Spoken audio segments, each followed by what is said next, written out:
कहानी की शुरुआत में हम रे को देखते हैं जो कि पढ़ने के लिए एक एकेडमी में आता है जहाँ पर सारे के सारे नोबल लोग ही पढ़ते हैं, यानी कि आम लोगों का यहाँ पर कुछ भी काम नहीं है। अब अंदर आने के बाद वो हॉल को सर्च करना शुरू करता है और रास्ते में ही रुक जाता है। ये लड़की जो कि उसके पीछे चल रही थी वो उससे टकरा कर नीचे गिरने वाली होती है, पर रे उसे संभाल लेता है और उसे एक प्रिंसेस की तरह ट्रीट करता है, जिससे ये लड़की भी काफी खुश हो जाती है और ये कहती है कि तुम्हें ऐसे बीच में नहीं रुकना चाहिए। रे उसे माफी मांगता है, मुझे माफ करना, ये मेरी गलती है। जैसे ही रे उन्हें ये बताता है कि वो आज यहाँ पर न्यू आया है, तो ये बात सुनने के बाद पीछे वाली लड़कियाँ काफी शॉक्ड हो जाती हैं, क्योंकि सारे के सारे न्यू स्टूडेंट्स कल ही एकेडमी ज्वाइन कर चुके हैं, तो ये कौन है। तभी उन्हें ये बात याद आती है कि एंट्रेंस सेरेमनी में एक इंसान मिसिंग था जो कि ना तो किसी नोबल फैमिली से बिलोंग करता है और ना ही किसी सॉर्सरर फैमिली से। जब इस लड़की को ये बात पता लगती है तो वो काफी अजीब सा बिहेव करने लग जाती है। अब सारे के सारे लोग रे को ही देख रहे होते हैं और ये सोचते हैं क्या ये वही लड़का है। यहाँ तक कि ये लड़की भी काफी अजीब सा बिहेव करने लग जाती है। अरे नहीं, मुझे एक आम इंसान ने छू दिया, मैं तो बेहोश ही हो गई, अरे बचा लो मुझे। तभी यहाँ पर एक और बंदा आ जाता है जिसका नाम है एल्बर्ट और वो ये कहता है क्या तुम ही रे हो। अरे हाँ, मेरा नाम ही रे है, अपना हाथ साइड करो और मुझसे दूर रहो। तुम्हें क्या लगता है कि ये एकेडमी तुम जैसे लोगों के लिए है? तुम एक आम इंसान हो, यहाँ पर सिर्फ नोबल लोग आते हैं, तो तुम यहाँ से निकल जाओ। अरे ओए मुन्ना, थोड़ा शांत हो जा, और वैसे भी मैं यहाँ पर काफी सारी नई चीजें सीखने के लिए आया हूँ, तो मैं यहाँ से क्यों जाऊँ। एल्बर्ट उसे मारने का ट्राई करता है, पर रे उसे काफी आराम से डॉज कर लेता है, जिससे एल्बर्ट को और भी ज्यादा गुस्सा आ जाता है। तेरी भैंस की टैट। लेकिन तभी यहाँ पर रोज आ जाती है जो कि इनकी फाइट को छुड़वा देती है। एल्बर्ट ये कहता है अभी तो मैं यहाँ से जा रहा हूँ, लेकिन मैं तुम जैसे बंदे को यहाँ पर एक्सेप्ट नहीं करूंगा। अब रोज और रे एक दूसरे के आमने सामने आ जाते हैं। रे उससे कहता है तुम्हारा शुक्रिया कि तुम यहाँ पर सही टाइम पर आ गई। जिसके बाद ये दोनों एक दूसरे को अपना इंट्रोडक्शन देते हैं। रोज ये कहती है कि मेरा नाम है एमिलिया रोज, और हाँ मुझे भी सारे रे के नाम से जानते हैं। हैंडशेक करते हुए रोज उससे कहती है तो तुम एक ऑर्डिनरी हो, पर तुम यहाँ पर क्या कर रहे हो। तुम्हें देखकर ऐसा लगता है कि तुम्हारी स्किल्स काफी कमाल की हैं, जो तुम यहाँ पर आए। अब ये दोनों ऐसे ही बातें कर रहे होते हैं। रोज उससे कहती है अगर तुम्हें कोई भी दिक्कत हो तो तुम मुझे बता सकते हो। अगली पल ये सारे के सारे बच्चे हॉल में आ जाते हैं जहाँ पर प्रिंसिपल एक स्पीच दे रही होती है और वो ये कहती है कि आप सभी का स्वागत है आर्नोल्ड एकेडमी ऑफ सॉर्सरी में। ये एकेडमी पूरे वर्ल्ड में एक काफी अच्छी एकेडमी मानी जाती है। यहाँ तक कि वो सारे बच्चों को ये भी बता रही होती है कि वो सारे यहाँ पर अपने स्किल के दम पर आए हैं और उन्हें इस बात पर घमंड नहीं करना है। तुम सभी को इतनी ज्यादा मेहनत करनी है कि तुम सारे बेस्ट सॉर्सरर बन पाओ, तो लग जाओ अपने काम पर। अब लास्ट में ये प्रिंसिपल अपना नाम बताती है और इनका नाम है एबी गार्नेट, और इसी के साथ ये स्पीच भी यहीं पर एंड हो जाती है। अब एक एक करके सारे बच्चे अपनी स्पीचेस दे रहे होते हैं। रोज ये कहती है कि मैं इस बात से काफी खुश हूँ कि मुझे यहाँ पर पढ़ने का मौका मिल रहा है और आगे हमारे सामने काफी सारी डिफिकल्टीज आने वाली हैं, तो हम सभी को तैयार रहना है। सारे बच्चे उसकी बातों को बड़ी गौर से सुन रहे होते हैं, खासकर लड़कियाँ, और वो ये कहती है कि हम यहाँ पर इसीलिए आए हैं ताकि हम सॉर्सरी सीख पाएं और काफी बेस्ट बन पाएं। जिसके बाद हम क्लासरूम में आ जाते हैं जहाँ पर सारे के सारे बच्चे रे के बारे में बातें कर रहे होते हैं। रे अपना इंट्रोडक्शन देता है और वो ये कहता है कि मेरा नाम है रे, और जैसे कि आप सारे लोग जानते हो कि जब से ये एकेडमी बनी है तब से मैं यहाँ पर पहला ऑर्डिनरी हूँ, और मैं ये ट्राई करूंगा कि मैं एक काफी अच्छा सॉर्सरर बन पाऊँ। लेकिन अब भी सारे के सारे बच्चों के दिमाग में सिर्फ एक ही क्वेश्चन होता है कि ये ऑर्डिनरी यहाँ पर क्या कर रहा है और ये यहाँ पर आया कैसे। कहानी में आगे बढ़ने से पहले हम टीचर का नाम भी जान लेते हैं, जिनका नाम है मिस ग्रे। रोज उसी कहती है कि मैं तुम्हारे साथ पढ़ाई करने के लिए काफी इंतजार में हूँ। एल्बर्ट जब ये सारा कुछ देखता है तो उसकी सुलगनी शुरू हो जाती है, इसकी तो मैं बैंड बजा दूंगा। पर जैसे ग्रे अपनी सीट पर बैठने के बाद बाहर देखता है तो वो ये नोटिस करता है कि बाहर तबाही मची हुई है। मिस ग्रे को ये देखकर काफी गुस्सा आता है कि ये बच्चा बाहर क्यों देख रहा है, और वो इसके एक चौक फेंक कर मारती है, पर ग्रे उसे अपनी दोनों फिंगर से रोक लेता है और वो ये कहती है क्लास में अपना ध्यान रखो। जिसके बाद इन सभी की पढ़ाई शुरू हो जाती है और ये सारे सॉर्सरर्स रैंक के बारे में बातें कर रहे होते हैं। रोज ये बताती है कि हमारी सोसाइटी में रैंक्स को 5 तरह से डिवाइड किया जाता है, जैसे कि ब्रॉन्ज, सिल्वर, गोल्ड और प्लेटिना, और इसके अलावा एक और रैंक है जिसका नाम है होली रैंक ग्रैंड। ये सुनकर टीचर भी काफी इम्प्रेस हो जाती है और वो ये कहती है कि एक एरा के अंदर सिर्फ 7 ही ग्रैंड सॉर्सरर्स हो सकते हैं, जिन्हें वर्ल्ड 7 स्ट्रॉन्गेस्ट सॉर्सरर्स कहा जाता है, जिनकी पावर्स काफी इंसेन होती हैं। और वो ये कहती हैं कि ये एक ऐसा टाइटल है जो कि दुनिया के सारे सॉर्सरर्स अचीव करना चाहते हैं और इसके लिए कड़ी मेहनत भी करते हैं। लेकिन वो ये कहती हैं कि इन सभी के बारे में ज्यादा लोग नहीं जानते,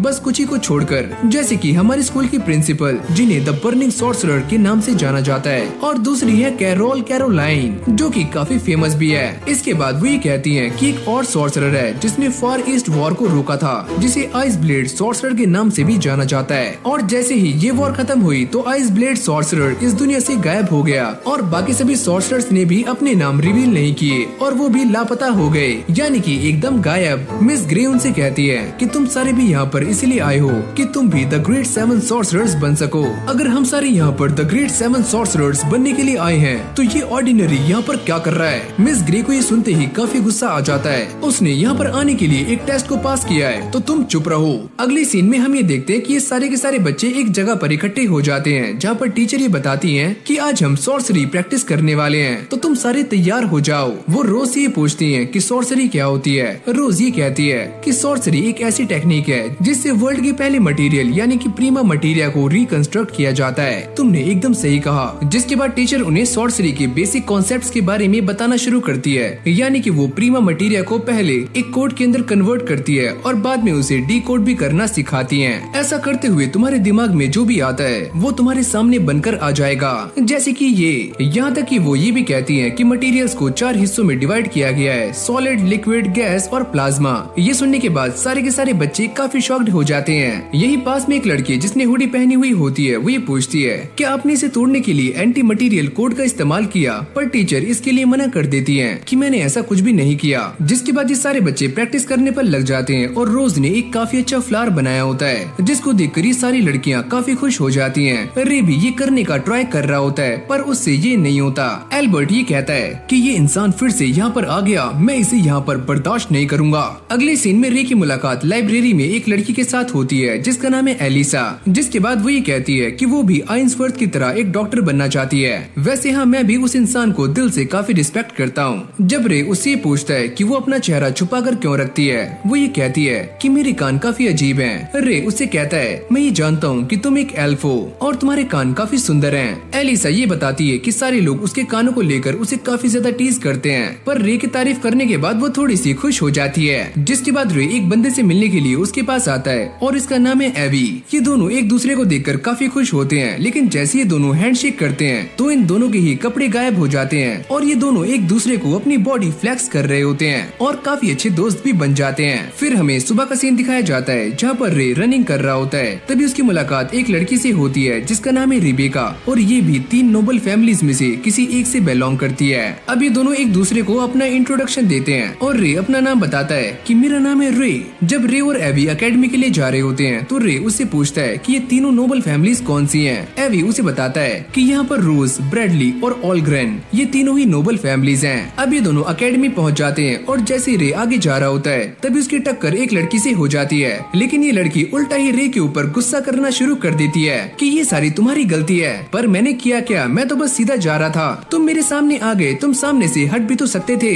ये लड़की भी रे को देखकर ये समझ जाती है कि शायद से ये वही लड़का है जिसके बारे में पूरी एकेडमी में चर्चा चल रही है। रे उसे कहता है कि मेरा नाम है रे व्हाइट और तुम काफी सुंदर हो। ये सुनते ही वो लड़की भी ब्लश करना शुरू कर देती है और वो ये कहती है कि मैं एक काफी क्यूट लड़की हूँ और मेरा नाम है क्लैरिस क्लीवलैंड। तुमने अपना नाम काफी अच्छे से बताया, लेकिन ये क्लीवलैंड फैमिली कौन सी है? क्या सच में तुम मेरी फैमिली के बारे में नहीं जानते? मुझे माफ करना, मुझे इसके बारे में कुछ भी पता नहीं है। वैसे अगर तुम मेरी फैमिली के बारे में नहीं जानते तो कोई बात नहीं, उन्हें भूल जाओ। वैसे तुम्हें देखकर ऐसा लगता है कि तुम्हारी फैमिली में सारे लोग काफी सुंदर होंगे, एकदम तुम्हारी तरह। अरे हाँ, तुमने एकदम सही कहा। तभी उसे याद आता है कि वो ऑलरेडी काफी लेट हो चुकी है, तो वो यहाँ से भाग जाती है। यहाँ पर रे भी प्रिंसिपल के ऑफिस में आ जाता है और वो ये कहता है कि आपने मुझे यहाँ पर बुलाया, और वो ये कहती है कि तुम इतने फॉर्मल क्यों हो रहे हो, हम दोनों एक दूसरे को काफी अच्छे से जानते हैं और हम दोनों ही रिटायर हैं, तुम मुझे एबी कहकर बुला सकते हो। यानी कि इन दोनों के बीच में कोई न कोई तो लोचा है और ये एक दूसरे को काफी लंबे टाइम से जानते हैं। अगले सीन में एल्बर्ट और रे के बीच में एक स्वॉर्ड फाइट चल रही होती है। जैसे ही एल्बर्ट उसके ऊपर अटैक करता है तो रे बड़ी आराम से उसकी स्वॉर्ड को नीचे गिरा देता है, जिसको देखकर सारे लोग काफी खुश हो जाते हैं। पर एल्बर्ट को काफी गुस्सा आ रहा होता है, इसकी भैंस की टैट। अब वो दोबारा से गुस्से में आकर रे के ऊपर अटैक करता है, पर रे उसकी स्वॉर्ड को पूरी तरह से तोड़ देता है, जिससे सभी को एक बात तो क्लियर हो जाती है कि रे सच में काफी स्ट्रॉन्ग है। और एबी भी दूर से खड़ी हुई इस फाइट को देख रही होती है और वो ये कहती है, मैं ये बात देखकर काफी खुश हूँ कि तुम्हें अपनी एकेडमी लाइफ पसंद आ रही है, रे white the ice blade sorcerer. अब अगले सीन में हम एबी और रे को देखते हैं जो कि अपने रूम में एक काफी खतरनाक एक्सरसाइज कर रहे होते हैं। अब प्रोटीन शेक पीने के बाद एबी रे से ये पूछता है, क्या तुम 2 क्लब्स एक साथ हैंडल कर सकते हो? जब मैं इस एकेडमी में ही गया हूँ तो मैं इसे भी संभाल लूंगा, मैं एकदम रेडी हूँ। पर तुम जानते हो ना कि इसके लिए तुम्हें काफी मेहनत करनी पड़ सकती है। अरे नहीं, मेरे पास ये है। और वो इसे एक गोल्ड कार्ड दिखाता है। जिसके बाद रे एक क्लब में आ जाता है जहाँ पर काफी सारे बॉडी बिल्डर्स बैठे हुए होते हैं। एक बंदा उससे पूछता है, क्या तुम हमारे क्लब को ज्वाइन करना चाहते हो? यहीं पर हम एबी को भी देखते हैं जो कि ये बता रहा होता है कि वो सारे क्या करते हैं। एक बंदा ये कहता है कि हमारे क्लब में वो सारे लोग आते हैं जो कि डरते नहीं हैं, जिन्हें हम हंटर्स कहते हैं। रे भी उन सभी की बातों को बड़ी गौर से सुन रहा होता है। तभी उन सभी का लीडर रे से कहता है कि हम तुम्हारी बॉडी को देखना चाहते हैं। और जैसे रे उन्हें अपनी बॉडी दिखाता है तो ये बॉडी काफी चमचमा रही होती है। ये सारे लोग उसे देखकर काफी हैरान हो जाते हैं। वाह, क्या सॉलिड बॉडी है। रे उनसे कहता है कि मैंने काफी ट्रेनिंग की है जिससे कि मैंने ये बॉडी बनाई है।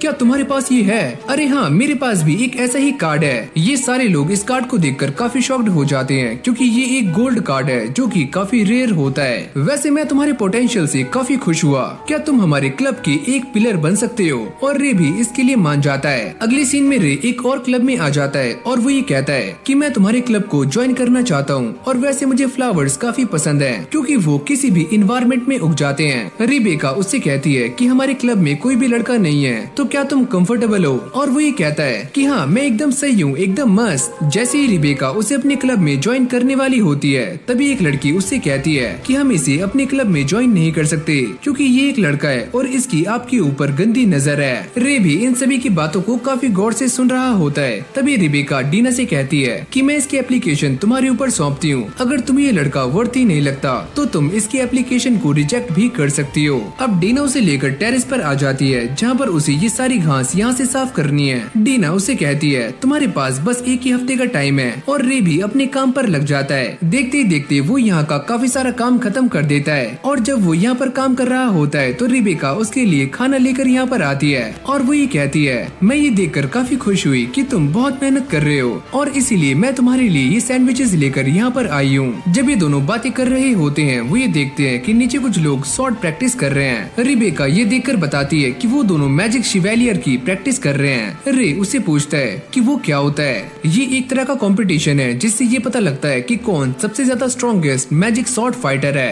क्या तुम भी इसके अंदर पार्टिसिपेट करना चाहते हो? हाँ, मैं इसके बारे में सोचूंगा। और ऐसी बात करते करते रिबेका ये नोटिस करती है कि रे की बॉडी काफी दमदार है और वो इसकी तारीफें भी करती है। जैसे ही 4 दिन बीत जाते हैं तो सारी लड़कियां ये देखकर काफी शॉक्ड हो जाती हैं कि रे ने सारा का सारा काम खत्म कर लिया है और अब डीना को उसकी एप्लीकेशन एक्सेप्ट करनी पड़ती है। रिबेका भी काफी खुश होकर ही कहती है तो चलो फिर नए फ्लावर्स को उगाते हैं। फिर हमें शाम का सीन दिखाया जाता है जहाँ पर रे कुछ सोचता हुआ जा रहा होता है। तभी उसे प्रिंसिपल की बात याद आती है कि किंगडम में एम्पायर की तरफ से कोई स्पाई भेजा गया है जो कि एकेडमी के अंदर भी घुस सकता है। प्रिंसिपल ने उसे कहा था कि वो इस बात को एकदम सीक्रेट रखे और किसी से भी ये बात शेयर ना करे। जिसके बाद हमारी कहानी प्रेजेंट में आ जाती है जहाँ पर रे क्लैरिस को नोटिस करता है जो कि यहाँ पर बैठी हुई पिल बग्स को नोटिस कर रही होती है। रे उसे ये पूछता है कि तुम यहाँ पर क्या कर रही हो? वो ये बताती है कि मेरे कोई भी दोस्त नहीं है तो इसलिए मैं बग्स के साथ दोस्ती कर रही हूँ। रे उससे कहता है कि तुम मेरी दोस्त बन सकती हो। ये सुनने के बाद वो भी काफी खुश हो जाती है क्योंकि उसके आज तक कोई भी दोस्त नहीं बने।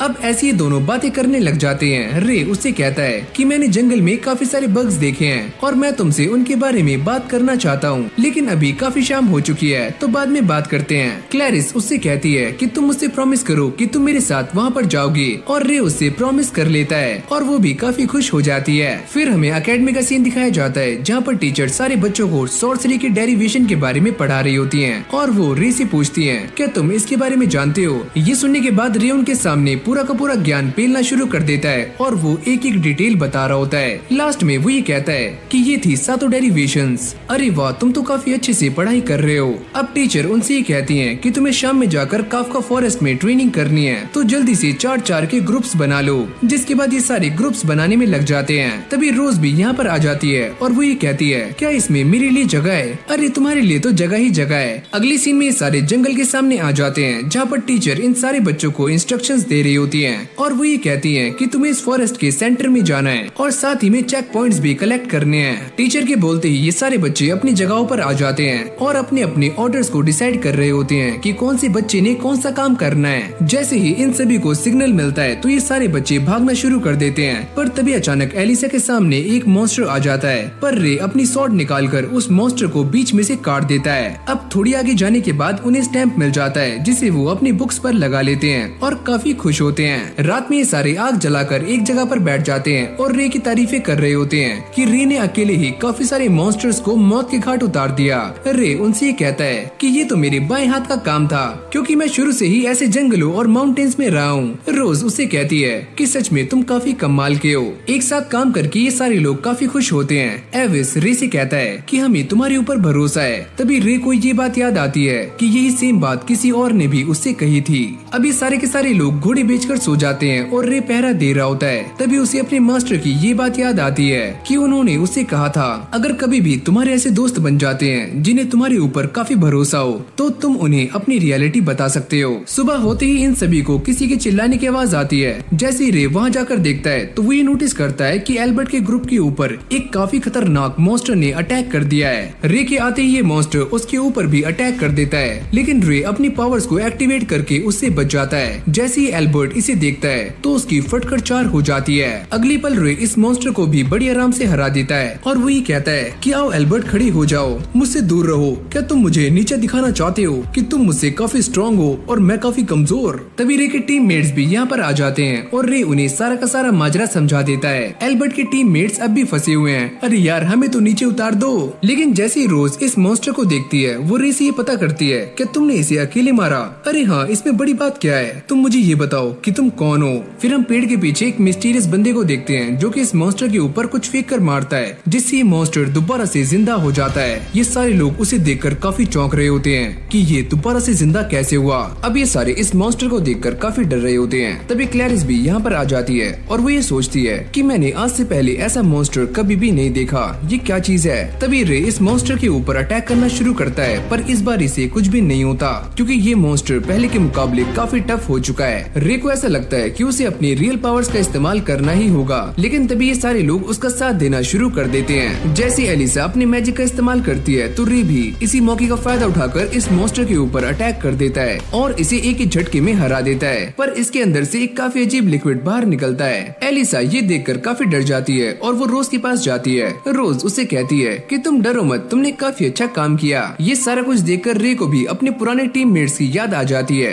जैसे एल्बर्ट अपने साथियों को छुड़वाने के लिए जाता है वो ये कहते हैं कि सच में रे काफी स्ट्रॉन्ग है, मैं ये बात जानता हूँ, लेकिन मैं उसे छोड़ूंगा नहीं। फिर हम दोबारा से उसी बंदे को देखते हैं जिसने इस मॉन्स्टर को रिवाइव किया था और वो इन्हीं सभी को देख रहा होता है और अचानक से गायब हो जाता है। अब जैसे ही ये एग्जाम खत्म हो जाता है तो टीचर एक ग्रुप को विनर अनाउंस करते हैं और वो ये कहते हैं कि आज के विनर हैं एमिलिया रोज और उसकी टीम। यहाँ पर ये तीनों छपरी लड़कियाँ इस बात को मानने के लिए तैयार नहीं होती कि रे की वजह से ये सारे जीते हैं। वो ये कहती हैं कि वो सारे इसलिए जीते हैं क्योंकि उनके ग्रुप में एमिलिया रोज थी। एवी ये कहता है मुझे ऐसा लगता है कि ये सारे लोग हमें चेयर अप नहीं करेंगे। रे कहता है ये सारी मेरी ही गलती है क्योंकि ये सारे लोग मुझसे काफी जलते हैं और मुझे बिल्कुल भी पसंद नहीं करते। एल्बर्ट अब भी काफी गुस्से में होता है, ये छपरी फिर से जीत गया। देखा तुम सभी ने, ये सारे रे की तारीफ कभी भी नहीं कर सकते। अब यहीं से हमारा सीन चेंज हो जाता है जहाँ पर हम रे की मास्टर को देखते हैं और वो ये कहती है कि अब तक 3 महीने हो चुके हैं, वो यहाँ पर क्यों नहीं आया। तभी उसकी मेड यहाँ पर आ जाती है और वो ये कहती है कि रे आने वाला है, जिसको देखकर उसकी मास्टर अपने बालों को संवारना शुरू कर देती हैं। जिसके बाद रे भी यहाँ पर आ जाता है और अभी दोनों एक दूसरे के आमने सामने बैठे हुए होते हैं। मास्टर उससे कहती है कि तुम तो सच में काफी बड़ी हो चुके हो। क्या सच में? पर मुझे ऐसा नहीं लगता, मैं तो अब भी बच्चा हूँ। वो रे को ये कह रही होती है कि तुम इस बारे में जानते हो ना कि इस पावर का इस्तेमाल करना स्ट्रिक्टली मना है, लेकिन जब तुम्हें इसकी जरूरत हो तो तुम इसका इस्तेमाल कर सकते हो। और इन दोनों की बातों से एक और बात क्लियर होती है कि उसकी मास्टर ने ही रे को द आइस ब्लेड सॉर्सरर की पावर्स दी हैं। क्या तुम इसके बारे में जानते हो कि हमारे वर्ल्ड में एक रूमर फैल रहा है, लेकिन ये तुम्हारे काम का नहीं है। मुझे इस बात की चिंता है कि वो एनग्राम से रिलेटेड है। पर ये एनग्राम क्या होता है? वो ये कहती है कि ब्रेन और सॉर्सरी एक दूसरे से रिलेटेड है और मैंने इन दोनों के ऊपर रिसर्च करके एक 2-fold कोड थ्योरी का निर्माण किया है और ब्रेन के जिस पार्ट में सॉर्सरी की नॉलेज होती है उसे ही एनग्राम कहा जाता है। अब ये दोनों बातें कर रहे होते हैं कि हम ब्रेन को रिसर्च करके सॉर्सरी को आराम से डिकोड कर सकते हैं और उसके बारे में काफी अच्छे से जान सकते हैं। यहाँ पर उसकी मास्टर एक और चीज भी बता रही होती है। वो ये कहती है कि यहाँ पर कुछ ऐसे लोग भी हैं जो कि ब्रेन के ऊपर रिसर्च करने की बजाय उसके अंदर घुसने का ट्राई कर रहे हैं और उन लोगों ने मुझे भी इनवाइट किया था पर मैंने उन्हें मना कर दिया। अगली सीन में रे उन्हें लेकर बाहर आ जाता है जहाँ पर ये दोनों टहल रहे होते हैं। वो ये पूछती है क्या तुमने एकेडमी में कोई दोस्त बनाए? हाँ, मेरे वहाँ पर काफी सारे दोस्त हैं जैसे कि रोज, एवी और बहुत सारे। खासकर एलिसा को आपकी बुक काफी पसंद है। अगली बार जब तुम यहाँ पर आओ तो अपने दोस्तों को भी यहाँ पर लेकर आना, क्योंकि मैं भी देखना चाहती हूँ कि तुम्हारे दोस्त कैसे हैं, जिनकी वजह से तुम्हारे चेहरे पर इतनी प्यारी स्माइल है। चलो ठीक है, मैं अगली बार उन सभी को लेकर यहाँ पर आऊंगा। वो ये कहती है कि देखो जून आ चुका है, यानी कि मैजिक शेवेलियर शुरू होने वाला है और ये एक ऐसा कंपटीशन है जो कि किंगडम के 3 सॉर्सरी अकेडमीज के बीच होता है। रे की मास्टर ये बताती है कि वो इस कंपटीशन में 4 बार जीत चुकी हैं और वो ये कहती हैं अगर तुम भी इस कंपटीशन में पार्टिसिपेट करते हो तो तुम भी 4 बार जीत सकते हो, बिल्कुल मेरी तरह। रे उनसे कहता है कि मैं ये करना तो चाहता हूँ लेकिन लोग मुझे देखकर खुश नहीं होंगे। चलो एक काम करो, ये बुक तुम अपने पास रख लो, शायद ये तुम्हारे काम आएगी। फिर अगली सुबह हम रे को देखते हैं जो कि मस्त जॉगिंग कर रहा होता है। तभी उसकी मुलाकात एलिसा से हो जाती है। वो ये पूछता है कि तुम कहाँ जा रही हो? वैसे मैं लाइब्रेरी जा रही हूँ, क्या तुम मेरे साथ चलोगे?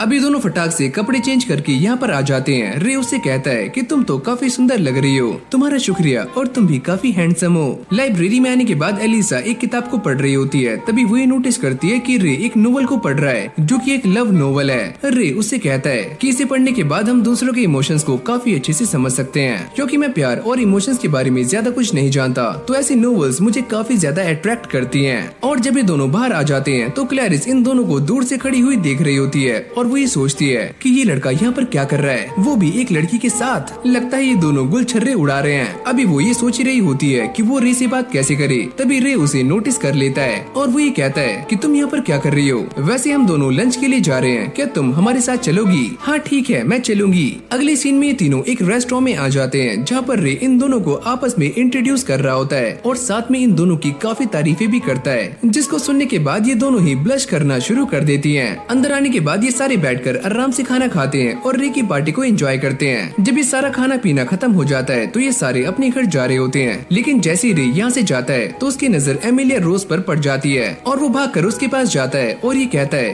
कि तुम यहाँ पर क्या कर रही हो? वो ये कहती है कि वो ऑलरेडी काफी थक चुकी है क्योंकि मैजिक शेवेलियर शुरू होने वाला है, तो उसे काफी सारे लोगों से मिलना पड़ता है और इसीलिए उसकी हालत काफी खराब हो चुकी है। लेकिन भाई ये रे किसी के साथ भी फ्लर्ट करना नहीं छोड़ता और वो ये कहता है कि तुम इन कपड़ों में काफी अच्छी लग रही हो। अच्छा, सच में तुम्हारा शुक्रिया। अब ये दोनों एक पार्क में आ जाते हैं जहाँ पर रे उसे बताता है कि आज उसने क्या क्या किया। ये सुनने के बाद रोज को काफी गुस्सा आ जाता है और वो ये कहती है कि तुमने काफी मजे किए होंगे, क्या तुम मेरे साथ भी कहीं पर जा सकते हो? हाँ, मुझे कोई दिक्कत नहीं है। अब अगले सीन में दोनों एक सस्ते से चारा के शोरूम में आ जाते हैं जहाँ पर रोज अलग अलग तरह के कपड़ों को ट्राई करके देख रही होती है। रे भी उसकी सारी ड्रेसेस की तारीफें कर रहा होता है। अरे वाह, तुम तो काफी सुंदर लग रही हो। मैं ये जानती हूँ कि तुम एक नंबर की छपरी हो, तुम सारी लड़कियों से ऐसे ही बड़ी आराम से बातें कर लेते हो। पर तभी अचानक उसके सामने एक स्पाइडर आ जाती है जिसको देखकर रोज बाहर आकर रे के गले लग जाती है। लेकिन तभी उसे ये बात रियलाइज होती है कि उसने सही से कपड़े नहीं पहने और वो दोबारा से अंदर भाग जाती है। मुझे माफ करना, मैंने गलती से तुम्हें टच कर दिया। रोज ये सोच रही होती है एक दिन मैं रे को सारा कुछ बता दूंगी कि मैं कौन हूँ। अब यहीं से हमारा सीन शिफ्ट हो जाता है जहाँ पर रे अपने टीचर के सामने बैठा हुआ होता है और वो ये कहती है क्या तुम अपनी अकेडमी की लाइफ को एंजॉय कर रहे हो? अरे हाँ, मैं इस लाइफ को काफी एंजॉय कर रहा हूँ और मुझे यहाँ पर काफी ज्यादा मजा भी आ रहा है। मैं ये जानती हूँ कि ये नोबल्स तुम्हें सही तरीके से ट्रीट नहीं कर रहे हैं और मैं तुम्हारी टीचर हूँ और फिर भी मैं तुम्हारे लिए कुछ भी नहीं कर पा रही हूँ, मुझे माफ करना। जिसके बाद ये टीचर अपने आप को ही ब्लेम करने लग जाती है और वो ये कहती है कि ये सारी मेरी ही गलती है। अगर मैं उन सारे बच्चों को अच्छे से पढ़ाती तो वो आज तुम्हारे साथ ऐसा बिहेव नहीं करते। अब वो जाते हुए रे से कहती है अगर तुम्हें कोई भी दिक्कत हो तो तुम मुझसे बात कर सकते हो। ये सुनने के बाद रे भी काफी खुश हो जाता है। वो ये सोचता है कि मुझे यहाँ पर काफी अच्छे दोस्त और काफी अच्छे टीचर्स मिले हैं, मैं काफी खुश हूँ। इस तरफ एल्बर्ट के टीममेट्स उसी के बारे में बातें कर रहे होते हैं। वो ये कहते हैं कि जब से हमने ये फॉरेस्ट वाला एग्जाम दिया है तभी से एल्बर्ट हमारे सामने से गायब है। पर एल्बर्ट तो यहाँ पर अपने फायर मैजिक के साथ प्रैक्टिस कर रहा होता है और वो काफी जोर से चिल्लाता है अबे ओए नल्ले रे, मैं तुम्हें छोड़ने वाला नहीं हूँ, एक बार तुम मेरे सामने आओ मैं तुम्हें खत्म कर दूंगा।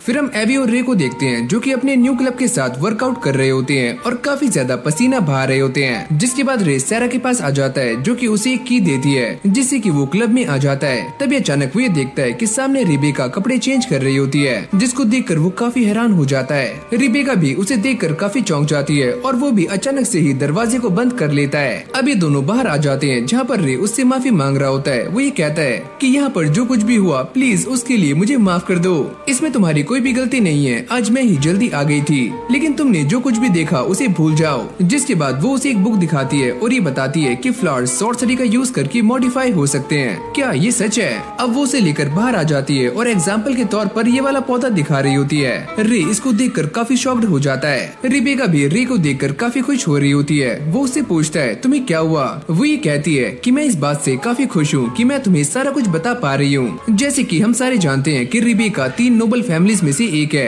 तो सारे लोग उससे दूरियां बनाकर रखते हैं, तो इसलिए वो रे को देखकर काफी खुश होती है। अगर ऐसी ही बात है तो मैं तुमसे सारा कुछ सीखने के लिए रेडी हूँ। मैं भी तुम्हें सारा कुछ सिखाने के लिए तैयार हूँ, लेकिन मैं थोड़ी सी स्ट्रिक्ट टीचर हूँ। अभी दोनों बैठकर उसी कंपटीशन के बारे में बातें कर रहे होते हैं कि उसके अंदर कौन कौन आने वाला है। रिबेका ये बताती है कि तीसरी नोबल फैमिली यहाँ पर नहीं रहती, लेकिन वो रोज को काफी कड़ी टक्कर दे सकते हैं कंपटीशन में। यहाँ पर सारे के सारे बच्चे मैजिक शेवेलियर की प्रैक्टिस कर रहे होते हैं। रोज अपने टीचर से कहती है कि मुझे रेस फाइट करनी है, लेकिन ये बच्चा तो पार्टिसिपेट नहीं कर रहा है। रोज उससे कहती है कि तुम मेरे ओपोनेंट बनने के लिए तैयार हो, मुझे इससे कोई भी दिक्कत नहीं है। अब इन दोनों के बीच में फाइट स्टार्ट हो जाती है, लेकिन फाइट से पहले ये दोनों ही काफी गप्पे लड़ा रहे होते हैं। जैसे ही रोज उसके ऊपर अटैक करती है तो रे इसके अटैक को काफी आराम से ब्लॉक कर लेता है, पर तभी उसके सामने एक फ्लैशबैक आता है जिससे कि वो अपना कंट्रोल खो देता है और नीचे बैठ जाता है। और ऐसे ही रोज इस फाइट को जीत जाती है, लेकिन यहाँ पर एल्बर्ट की अब भी सुलग रही होती है। इसकी भैंस की टैट। अब अगले सीन में ये सारे बैठकर खाना खा रहे होते हैं और साथ में रे की तारीफें करते हैं कि उसने ये सारा कुछ कहाँ से सीखा,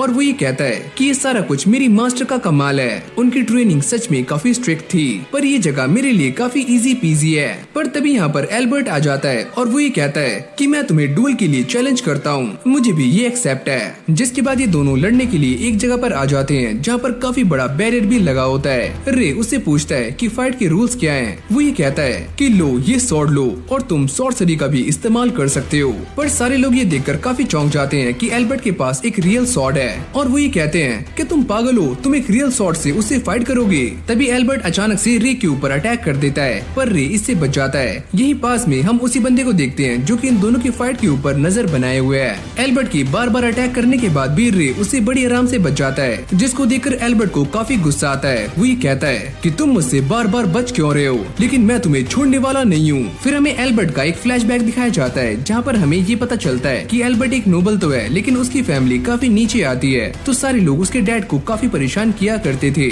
तभी से उसने ये डिसाइड कर लिया कि वो आगे चलकर काफी स्ट्रॉन्ग बनेगा और सभी को ये दिखा देगा कि उसके अंदर कितनी पावर्स हैं। प्रेजेंट में हम ये देखते हैं कि एल्बर्ट रे के ऊपर एक के बाद एक काफी खतरनाक अटैक्स कर रहा होता है, जिसको देखकर सारे लोग काफी हैरान हो रहे होते हैं। पर तभी हम ये देखते हैं कि रे अपनी स्वॉर्ड निकालकर उसके अटैक को अपनी स्वॉर्ड से ही काट देता है। ये देखकर एल्बर्ट की भी काफी फट रही होती है, क्योंकि रे उसके सारे के सारे अटैक से डॉच करते हुए आगे आ रहा होता है। एल्बर्ट उससे कहता है कि तुम एक नोबल फैमिली से हो ना, जो कि अपनी पहचान छुपाकर यहाँ पर रह रहे हो। नहीं, मैं एक नोबल नहीं हूँ, लेकिन मैं सॉर्सरी का इस्तेमाल कर सकता हूँ। ये सुनने के बाद एल्बर्ट को काफी गुस्सा आ जाता है और वो अपनी मैजिक का इस्तेमाल करता है, जिससे रे के ऊपर एक फायर ड्रैगन अटैक करने के लिए आता है, पर रे उसे अपनी स्वॉर्ड से काट देता है। एल्बर्ट को भी इस बात पर यकीन नहीं होता कि वो हार गया। यहाँ तक कि रे के भी सारे के सारे दोस्त उसे देखकर काफी चौंक जाते हैं। रोज उसे पूछती है आखिरकार तुम कौन हो, और जैसे रे अपने बारे में बताने वाला होता है तभी अचानक से यहाँ पर एक मैजिक आता है जिससे सारे लोग नीचे गिर जाते हैं सिवाय रे के।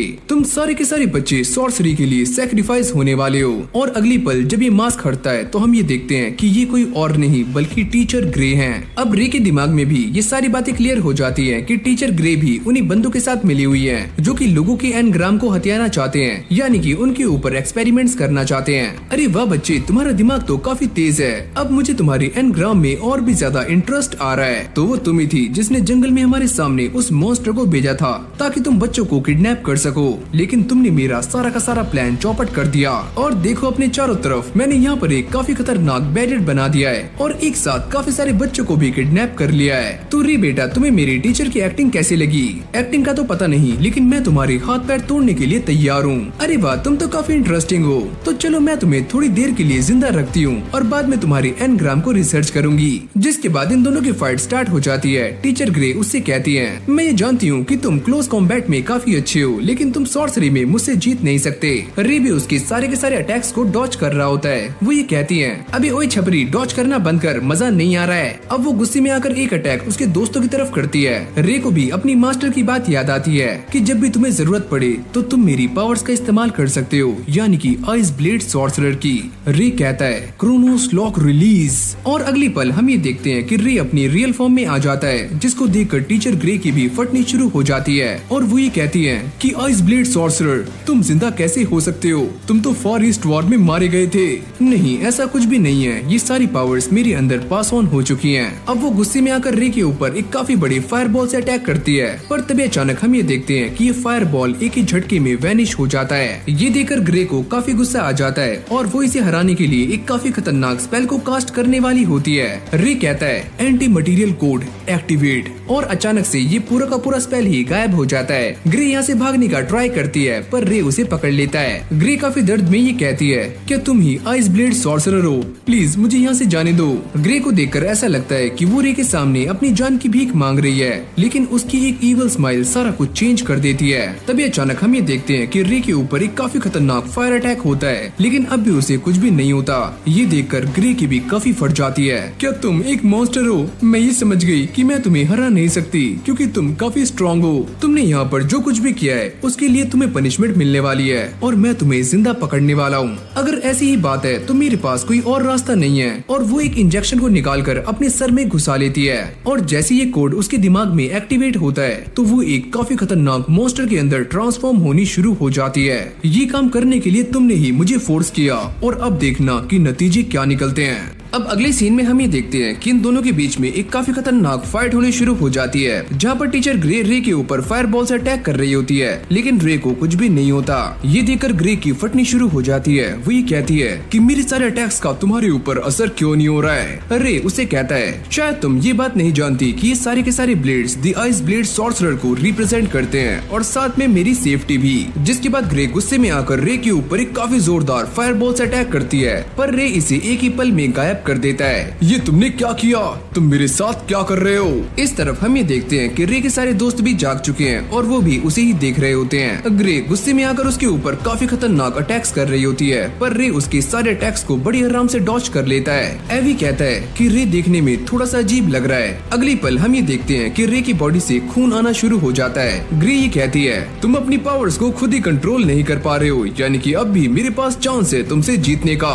अब वो रे के ऊपर एक काफी खतरनाक स्पेल का इस्तेमाल करने वाली होती है, और रे भी अपनी पावर्स को एक्टिवेट कर लेता है। एल्बर्ट जैसे ये देखता है वो ये कहता है कि सच में ये तो काफी इनक्रेडिबल है। अब जैसे ही ये सारी आइस हटती है तो हम ये देखते हैं कि रे की हालत काफी खराब हो जाती है, और उसकी टीचर जम चुकी है। तो फाइनली मैंने इन सभी को बचा लिया बिना किसी को खोए। ये बोलते ही रे बेहोश हो जाता है। फिर हमें रे का एक फ्लैशबैक दिखाया जाता है, जहाँ पर रे एक छोटा सा बच्चा है, और उसकी मास्टर उसे कैंप में लेकर आती है, जहाँ पर उसके साथी उसे चिढ़ाना शुरू कर देते हैं। क्या ये आपका बच्चा है? अरे नहीं नहीं, ये मेरा बच्चा नहीं है, मैंने तो अभी तक वो भी नहीं किया।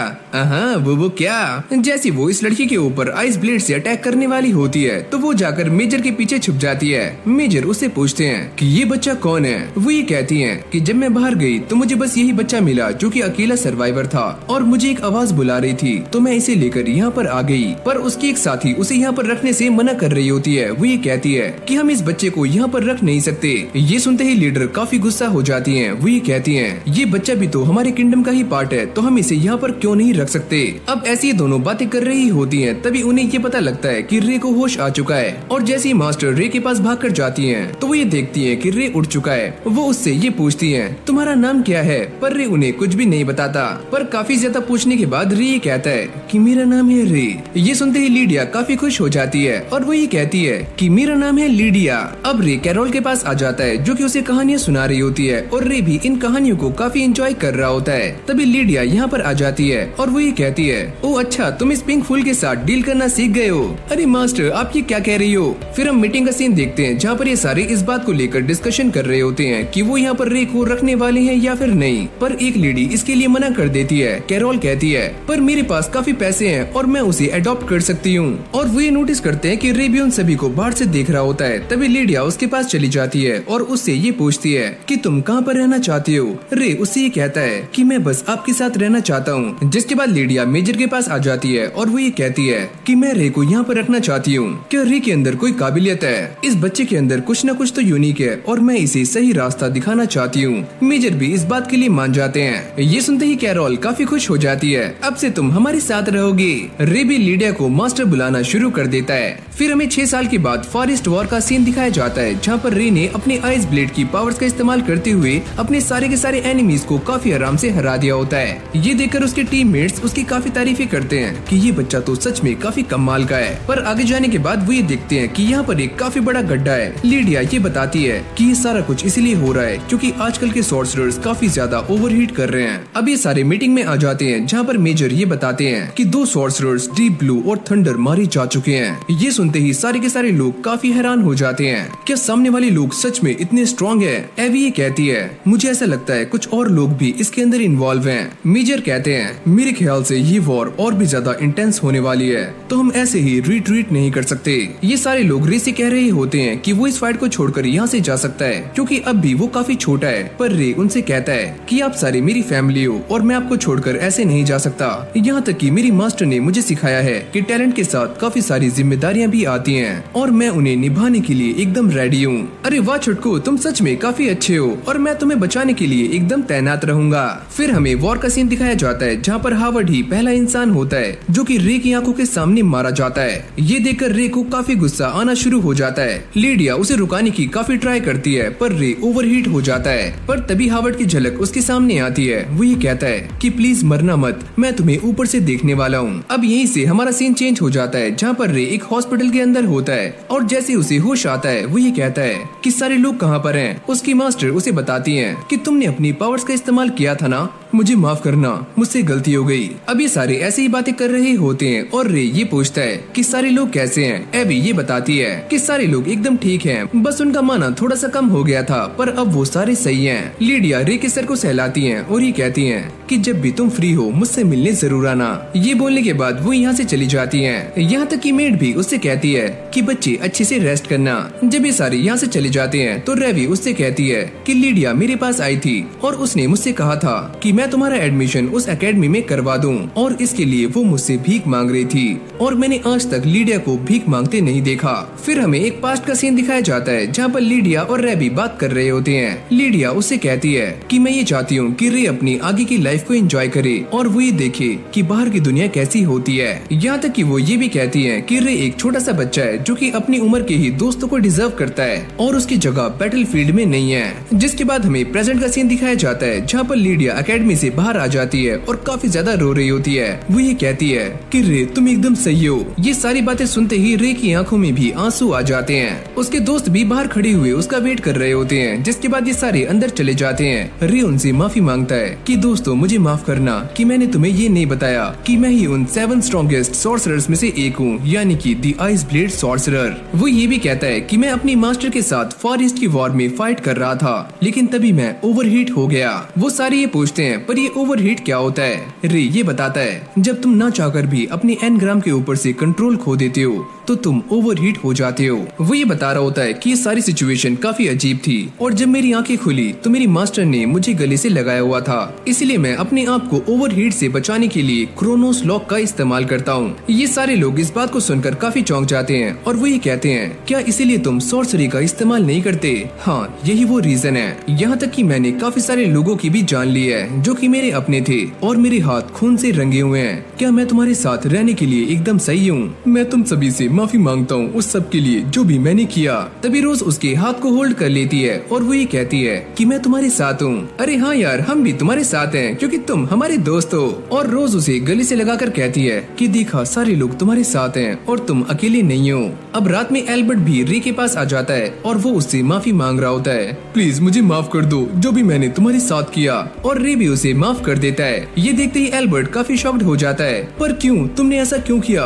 तुमने काफी जल्दी मुझे माफ कर दिया। तुम्हें अपनी गलती का एहसास हो गया और तुमने मुझसे माफी मांग ली, ये मेरे लिए काफी है। सच में यार, तुम काफी पावरफुल हो लेकिन फिर भी तुम एक आम लाइफ जी रहे हो। अब रे उसे एक एडवाइस देता है कि जो तुम बाहर ढूंढने का ट्राई कर रहे हो उसे प्लीज अपने अंदर ढूंढो।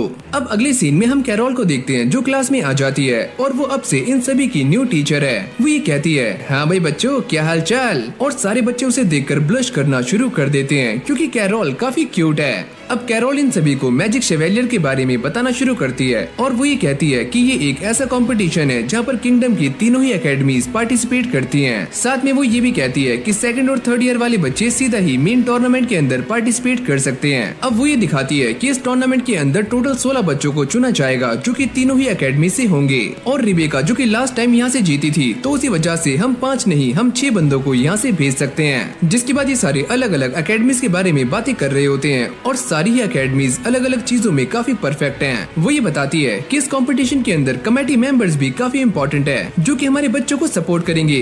और रे, मैं ये काम तुम्हारे ऊपर सौंपती हूँ। ये बोलने के बाद वो यहाँ से चली जाती है। अरे यार, ये मैं कहाँ फंस गया। अब रे काफी गुस्से में एबी के पास आ जाता है और वो ये कहता है कि कैरोल यहाँ पर क्या कर रही है। वो ये कहती है कि वो अभी फ्री थी तो इसलिए मैंने उसे यहाँ पर बुला लिया और वैसे भी वो एकेडमी को काफी अच्छे से प्रोटेक्ट कर सकती है। ये काम तो मैं भी कर सकता हूँ। तुम ये बात जानती हो ना कि मैं उसे हैंडल नहीं कर पाता, तो उसका कुछ करो। अरे मुन्ना, शांत हो जाओ। वैसे भी सारे बच्चे उसे पसंद कर रहे हैं तो दिक्कत क्या है। हाँ, बस तभी तक जब तक कैरोल अपना असली रंग नहीं दिखाती। पर तभी अचानक कैरोल उसके पीछे आ जाती है। तुम ये क्या बातें कर रहे हो। ये देखकर रे की काफी फट जाती है और वो यहाँ से भागना शुरू कर देता है। अगली सीन में हम रे और क्लैरिस को देखते हैं जो कि एक फाइट को देख रहे होते हैं। रे ये कहता है कि मुझे ऐसा लगता है कि ये लड़की इस फाइट को जीतने वाली है। क्लैरिस को ये बातें समझ नहीं आती कि रे क्या बकवास कर रहा है और आखिर में ये लड़की ही जीत जाती है। ये देखकर क्लैरिस काफी शॉक्ड हो जाती है। तुम सच में काफी डरावने हो।